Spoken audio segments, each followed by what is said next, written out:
Thank you madam chairperson. Finance bill के हवाले से चूंकि टाइम बहुत कम है मेरे पास, 2-4 पॉइंट्स मैं आपके ज़रिए गवर्नमेंट की नोटिस में लाना चाहता हूँ।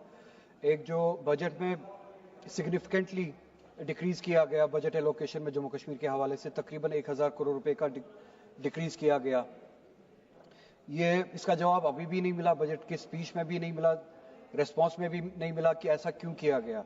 जबकि जम्मू कश्मीर जैसा कि आप जानते हैं लॉकडाउन से पहले भी लॉकडाउन से गुजरा है। 2019 में जब 370 हटाया गया, एक साल तक वहां पे गवर्नमेंट इम्पोज्ड लॉकडाउन था, तो हर कोई इंडस्ट्री, हर कोई सेक्टर जो है वो मुश्किलात से गुजरा, लॉकडाउन से गुजरा, फिर उसके बिजनेस बंद हुए, उसके बाद कोरोना का लॉकडाउन हुआ। तो ये जो कंपनसेट होना चाहिए था, कंपनसेट करने के बजाय एलोकेशन जो है पिछले साल से 1000 करोड़ रुपया कम हुआ। इसका जवाब नहीं मिला कि ये एलोकेशन जो है कम क्यों किया गया और बजाय कंपनसेट करने की ये सजा क्यों दे रही है। जम्मू कश्मीर जैसा कि आप जानते हैं 370 हटाने के बाद आज तक इन 5 सालों में पहली बार अनएम्प्लॉयमेंट रेट मुल्क में सबसे ज्यादा है जम्मू कश्मीर में। ऐसा पहले कभी नहीं था। पहले नंबर पे, दूसरे नंबर पे जम्मू कश्मीर ये हमने पहली बार देखा 370 हटाने के बाद। इस बजट में हमने टारगेटेड एम्प्लॉयमेंट स्कीम्स जो है इस इशू को एड्रेस करने के लिए कुछ नहीं देखा। इसके बरक्स उसके हवाले से भी कोई जवाब नहीं आया। मैं चाहता हूं कि एक जवाब आए। ये अनएम्प्लॉयमेंट को जो इन 5 सालों में बढ़ी है इस हद तक कि हम सबसे ज्यादा अनएम्प्लॉयड स्टेट बन चुके हैं, इसको एड्रेस करने के लिए गवर्नमेंट ऑफ इंडिया कर क्या रही है। उसके बरक्स आप देखिए पुलिस का जो बजट है उसमें एलोकेशन तकरीबन 1000 करोड़ रुपए के करीब बढ़ा दी गई है। इंडस्ट्रीज पे नहीं, हेल्थ सेक्टर पे नहीं, एजुकेशन पे नहीं, हॉर्टिकल्चर पे नहीं, टूरिज्म पे नहीं, बल्कि पुलिस पे 1000 करोड़ रुपए का इंक्रीमेंट किया गया है इस बजट में।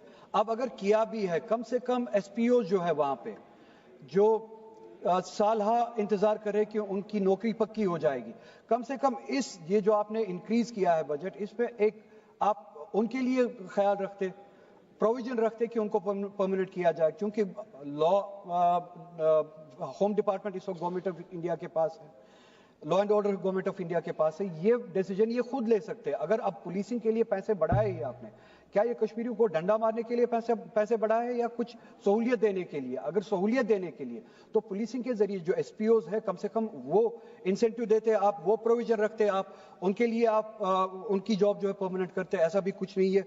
टूरिज्म जो है जैसा कि मैंने कहा 2019 से पहले भी जब वो सैलाब आया था, फ्लड आया था, तब से लेके अभी तक कंटिन्यूसली इन हालात से गुजर रहा है। बस 1 मिनट मैडम, इन हालात से गुजर रहा है। टूरिज्म के सेक्टर को एड्रेस करने के लिए भी, उसको कंपनसेट इंसेंटिवाइज करने के लिए भी कोई प्रोविजन नहीं है।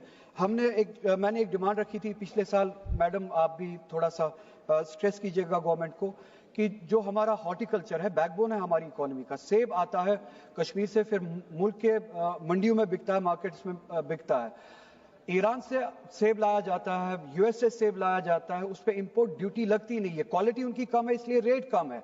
तो कश्मीर की क्वालिटी के मुकाबले में उनकी क्वालिटी जो कम होती है, कश्मीर के मुकाबले में उनका सेब सस्ता बिकता है। हमने डिमांड की थी उस सेब पे जो बाहर से आता है उस पर इंपोर्ट ड्यूटी लगाई जाए। कश्मीर का सेब क्या आपका अपना नहीं है? सिर्फ ये पॉलिटिकल नारे लगाने होते हैं। प्रैग्मेटिकली भी कश्मीर की इकोनॉमी आपकी अपनी नहीं है। बाहर से जो सेब आ रहा है उस पे आप इंपोर्ट ड्यूटी लगाए और इस सेब को बचाए। 15 सेकंड्स मैम।